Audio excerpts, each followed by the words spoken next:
There's a conversation happening right now about Shedeur Sanders, and almost everyone participating in it is focused on the wrong thing entirely.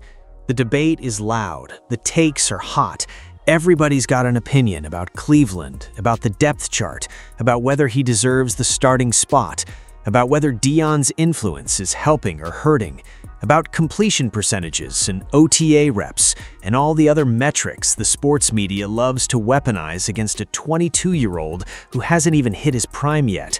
And while that debate rages at full volume across every sports talk show, every podcast, and every comment section on the internet, the Sanders family just made a move so quietly, so deliberately, and so strategically that almost nobody in the mainstream sports world stopped to actually examine what it means. A father and his 22-year-old son just bought property together. That's the headline. Not the quarterback competition, not the snap count, not whatever the Cleveland front office decides to do with their depth chart this week.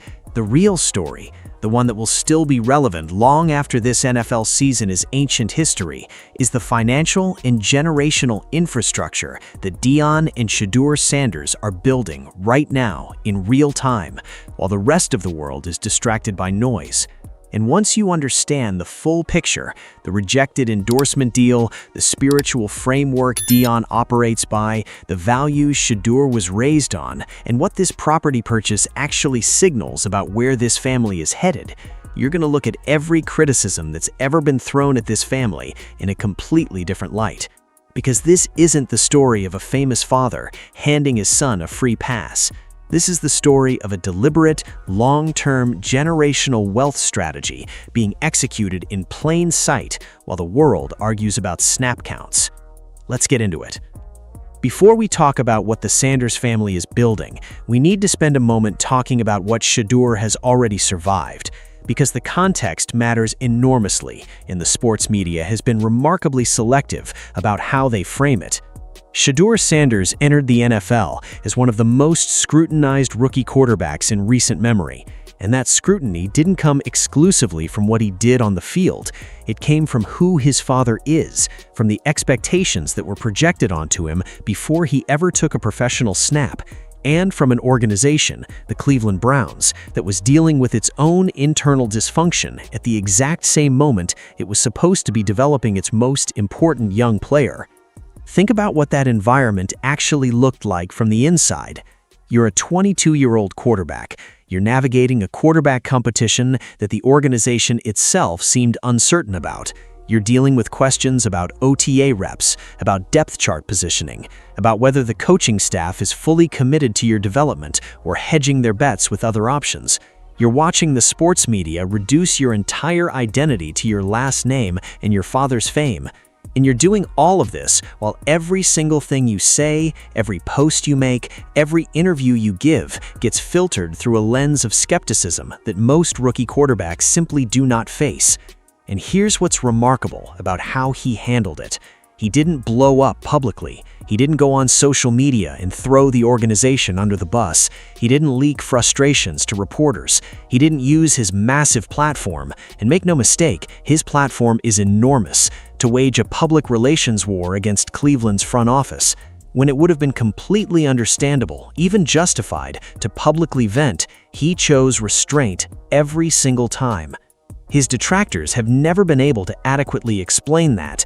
They'll call him arrogant, entitled, the product of nepotism, but they cannot explain the discipline and professionalism he's demonstrated under conditions that would have broken a lot of players. They can't explain it because their narrative doesn't have room for it. But there is an explanation, and it goes all the way back to how he was raised. We'll get there. First, let's talk about the move that started this whole conversation. Deion Sanders recently made it public that he and Shedeur have purchased their first property together. Sit with that for a second. In the middle of one of the most closely watched rookie to sophomore transitions in recent NFL history, while the sports media is obsessing over every detail of Cleveland's quarterback room, a father and his 22-year-old son are sitting down and making a joint real estate investment.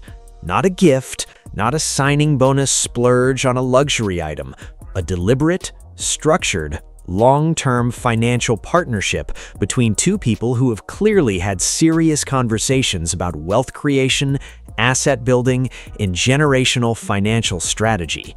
That's not something you do on impulse. That's not something that happens because a famous dad decided to hand his kid something. Real estate partnerships between parents and adult children are complicated. They require aligned financial visions. They require mutual trust at a level that goes beyond surface-level family affection. They require both parties to be operating with a shared understanding of long-term value creation, what the asset is worth now, what it could be worth in 10 years, how it fits into a broader financial picture, and what obligations and responsibilities come with joint ownership. In other words, for Deion Sanders to enter a real estate partnership with his 22-year-old son, he has to genuinely believe that his son has the maturity, the vision, the financial discipline, and the judgment to be a trustworthy partner in a long-term investment. That is not a small thing. And yet, the sports media largely looked right past it because it doesn't fit the narrative they've already decided to tell about Shedeur Sanders, the narrative where he's just riding his father's coattails, just leveraging the Sanders name, just waiting for his famous dad to clear the path ahead of him. That narrative doesn't have room for a story where Deion Sanders, a man who has built significant wealth across multiple decades in multiple industries, looks at his 22-year-old son and says, "I trust your judgment enough to build something with you." That's the story they're not telling, and it's arguably the most important story in the entire Shedeur Sanders saga right now. Because here's what that property actually represents. It's not just a real estate transaction, it's a declaration. It's the first public chapter of a family wealth strategy that is being built deliberately, intentionally, and completely independently of whatever Cleveland's front office decides to do with the depth chart. Think about what that means for Shedeur's leverage and his long-term positioning. We'll come back to that. But first, let's talk about something Deion said publicly that almost nobody gave the attention it deserved, because it completely reframes how you understand every decision this family makes. Here's something that barely made a ripple in the news cycle, but should have been the lead story. Deion Sanders recently turned down a major endorsement deal. Not a small offer, not a minor brand looking for a social media post. A real, significant, legitimate offer with real money attached to it. The kind of deal that the vast majority of people in his position would accept without a second thought, because the bag is real and the exposure is real, and that's just how the game is played. Deion said no, and his explanation for why is more revealing than anything you'll hear on a sports talk show this week.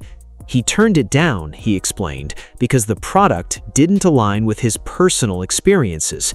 See, most people have only a vague awareness of the health challenges Deion has faced in recent years, the blood clots, the health scares, the very real physical vulnerabilities that have shaped how he thinks about his body, his health, and what he's willing to put his name behind. Taking that endorsement deal, he said, would have required him to stand behind something that didn't reflect his genuine reality. It would have required him to perform a version of himself that wasn't true. He wasn't willing to do that for any sum of money. Now, pause on that for a moment, because in a world where athletes and celebrities take endorsement deals for products they've never used, brands they'd never personally recommend, and companies whose values have nothing to do with their own, in that world, turning down real money because the product doesn't align with your actual lived experience is genuinely unusual. It's the kind of integrity that's easy to claim and hard to actually demonstrate when the offer is sitting on the table in front of you. Deion demonstrated it. And now think about what it means that Shedeur Sanders grew up watching his father operate by that exact same standard. This isn't abstract.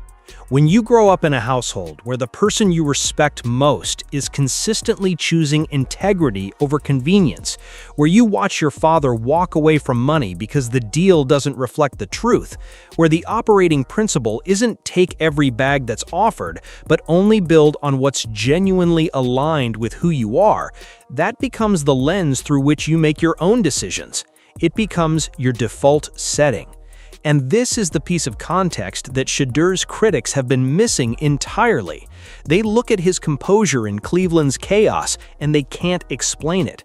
They look at his refusal to publicly melt down and they interpret it as arrogance or disconnection, but it's neither.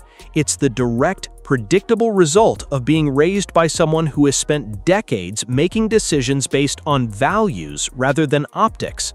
Shedeur Sanders doesn't take every opportunity. He doesn't perform for every audience. He doesn't pivot his public image every time the winds shift, because he was raised by someone who showed him, not told him, showed him that the real moves are made quietly, deliberately, and in alignment with something deeper than what's trending this week. That's not entitlement, that's discipline, and it's the foundation for everything else we're about to talk about. Here's the moment in this entire story that almost nobody is talking about, and in my opinion, it's the most significant thing Deion Sanders has said publicly in months.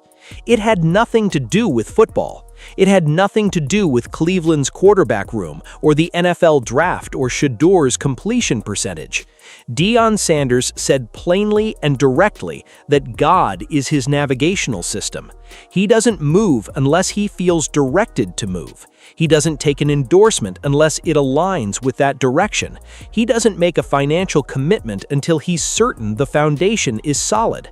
Every major decision, financial, personal, professional, runs through that same filter. And then, in essentially the same breath, he mentioned that he and Shedeur had just purchased property together. Read that sequence carefully because it's not coincidental. The man just told you that his entire framework for making major life decisions is intentional, spiritually grounded, and resistant to financial temptation at the expense of integrity. And the very next thing out of his mouth was a reference to a significant financial move he just made with his son.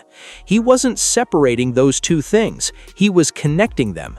He was telling you that this real estate investment, this partnership with his 22-year-old son, went through that same discernment process. It wasn't impulsive, it wasn't done for optics, it was a move he felt genuinely directed toward. Now think about what that communicates about how Deion sees Shedeur. For a man who operates with that level of intentionality, who turns down real money when the deal doesn't feel right, who doesn't make moves until the foundation is solid, to choose his son as a financial partner isn't just a family gesture, it's a statement about character. It's Deion saying with his actions rather than his words that he believes Shedeur has the judgment, the values, the vision, and the maturity to build something real with him. That's the strongest endorsement a father can offer, and it carries enormous weight precisely because it comes from a man who doesn't give endorsements lightly, as we've just seen. In the context of everything Cleveland has put Shedeur through over the past year, the organizational uncertainty, the depth chart drama, the media circus, the constant questioning of his legitimacy, this moment matters in a profound way. Because it tells you that none of that chaos shook Shedeur's foundation. It didn't damage him. It didn't compromise his judgment or his values or his long-term vision. He came through it intact. And his father, who knows him better than any sports analyst ever will, is willing to bet his own financial future on that. That's not a small thing. Let's go back to Cleveland for a moment, because now that we understand the framework Shedeur was raised in, his behavior throughout that entire circus looks completely different. When the quarterback competition was at its most intense, when the OTA reps situation was generating headlines, when fans and analysts were openly questioning whether he deserved to be on the field, Shedeur was quiet. Not absent, not disengaged, quiet in the specific, deliberate way that people are quiet when they're confident in where they're going and unbothered by the noise along the way. His critics read that quietness as arrogance, as disconnection, as evidence that he thought he was above accountability. But look at it through the lens we've just established. A young man raised by someone who turns down major endorsement deals when they don't align with his values. A young man who grew up watching his father make every significant decision through a framework of intentionality and integrity. A young man who at 22 is already a financial partner in a real estate investment because his father trusts his judgment and vision. Does that sound like a person who's going to get rattled by a sports media narrative? Does that sound like someone who's going to blow up his composure over depth chart drama? Of course not. The composure isn't accidental. It isn't a PR strategy. It isn't Shedeur pretending to be unbothered while internally panicking. It's the natural output of someone who has a foundation, a genuine, deeply established foundation of values, long-term vision, and spiritual grounding that the organizational dysfunction in Cleveland simply couldn't penetrate. Previous Browns quarterbacks got consumed by that environment. The dysfunction got into their heads, affected their confidence, created a kind of psychological fragility that the organization then exploited. It becomes a self-reinforcing cycle.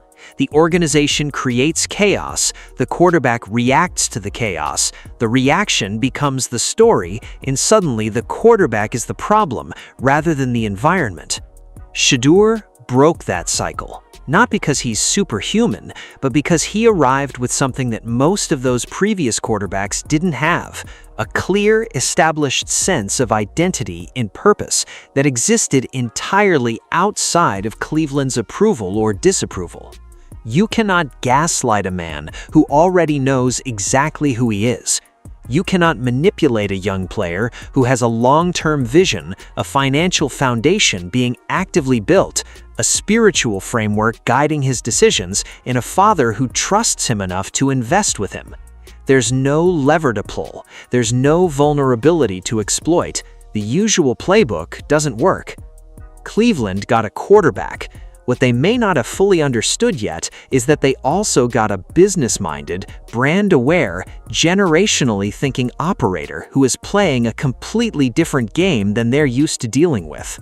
Here's where the story gets genuinely interesting from a long-term perspective, and where I think the sports media is making its biggest analytical error.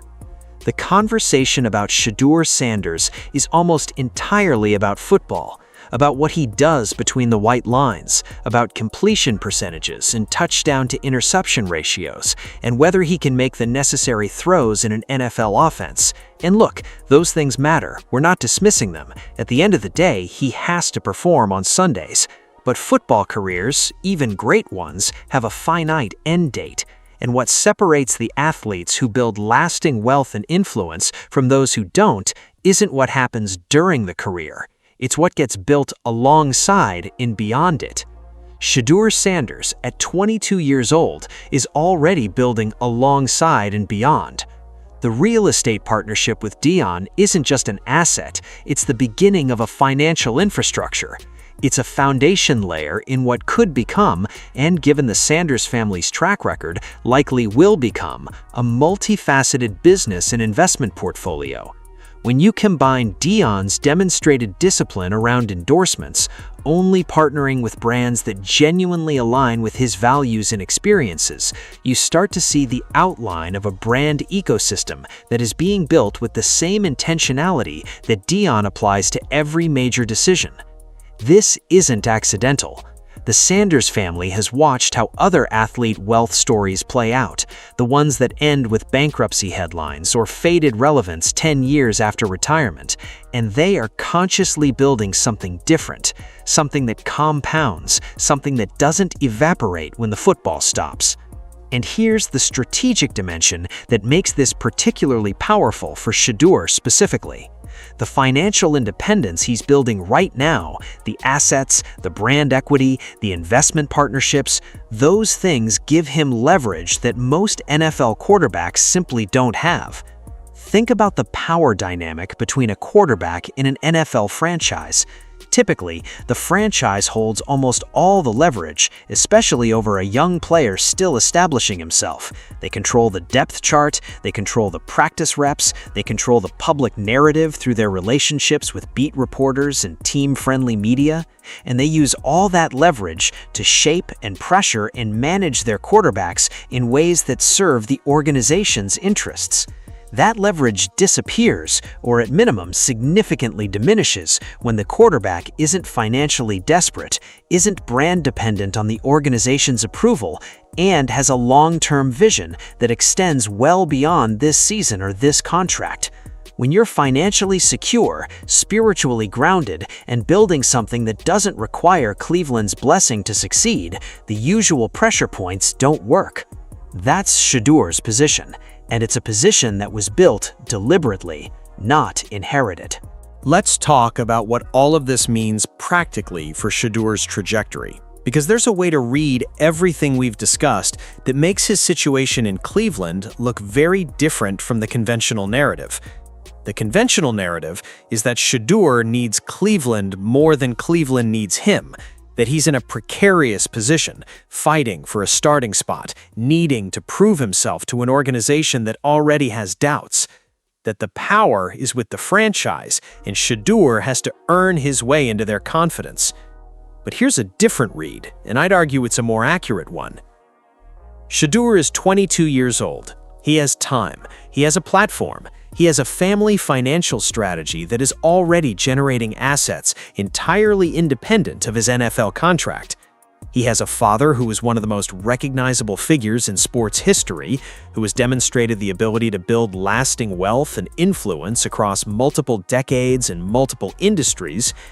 And he has a set of values and a decision-making framework that has already been stress-tested by one of the more dysfunctional organizational environments in the NFL. What does Cleveland have?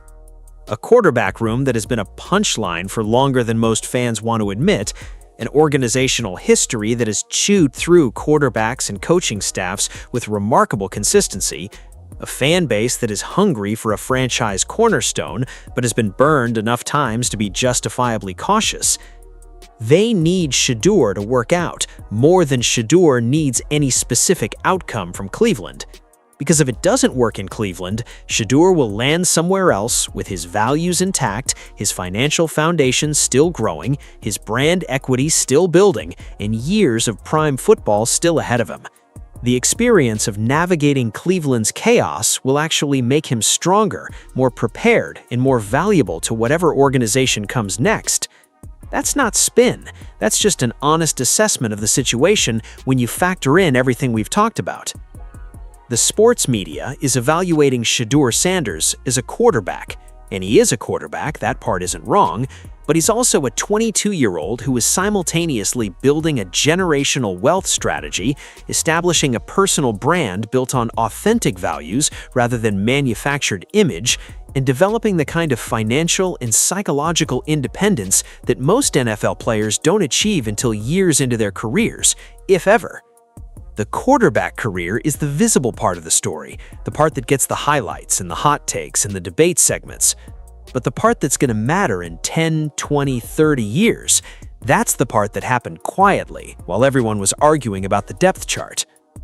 Here's what I want you to take away from all of this, because there's a bigger picture here that extends beyond Shedeur Sanders specifically.